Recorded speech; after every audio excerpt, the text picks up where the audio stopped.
আমরা জনগণ সচেতন না হলে কখনো এই তেলের সংকট নিরসন করা সম্ভব না।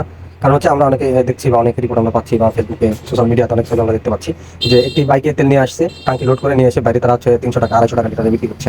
এখন বিষয় হচ্ছে যে দেশের যতই মন্ত্রী বলুক যে দেশে তেলের সংকট নেই, তবে অবশ্যই দেশের জ্বালানি তেলের সংকট আছে। যদি সংকট না থাকে তাহলে এরকম প্রত্যেকটা পাম্পে এরকম হাহাকার অবস্থা হয় না। দীর্ঘ লাইন, ঘন্টার পর ঘন্টা মানুষ দীর্ঘ লাইন দাঁড়িয়ে থেকে তেল পাচ্ছে না। তো এখানে নিরসনে এই ভোগান্তি নিরসনে আমরা একটি কাজ করতে পারি, সেটা হচ্ছে যে আমাদের যাদের বাইক আছে, আমাদের আসলে বাইক একটা ইমোশনের জায়গা, অত্যন্ত প্রয়োজনীয় একটা জিনিস। তবে যাদের আমরা বাইকের বিপরীত কোনো কিছু আমরা ব্যবহার করতে পারি, বাইক ছাড়াও যদি আমরা চলতে পারি, যদি সম্ভব হয়, তাহলে আমরা বাইকটা ব্যবহার না করি। আর যারা যেমন বিশেষভাবে বিক্রয় প্রতিনিধি, তারপর হচ্ছে আপনার হচ্ছে ডাক্তার, শিক্ষক, এই ধরনের এই শ্রেণী পেশার যে মানুষগুলো যারা জরুরি পরিষেবায় লিপ্ত রয়েছেন, তাদের অত্যন্ত জরুরি তেল নেওয়াটা। তো যদি আমরা পাম্পে না যাই, আমাদের যারা এই মোটরসাইকেলের বিকল্প আমরা চলতে পারবো, তারা যদি পাম্পে না যায় তাহলে পাম্পটা অনেকটাই খালি হয়ে যাবে। এক পাম্পে বাদ দিয়ে আরেক পাম্পে তেল দিচ্ছে, মানে 4টা 5টা পাম্প আছে কিন্তু একটা পাম্পে তেল দিচ্ছে। তো এরকম না করে যদি উদ্যোগ নিয়ে সবগুলো পাম্পে একই সময় আগের মতো তেল দেওয়া সম্ভব হতো, তাহলে আমার মনে হয় না যে এই এত জনভোগান্তি হতো।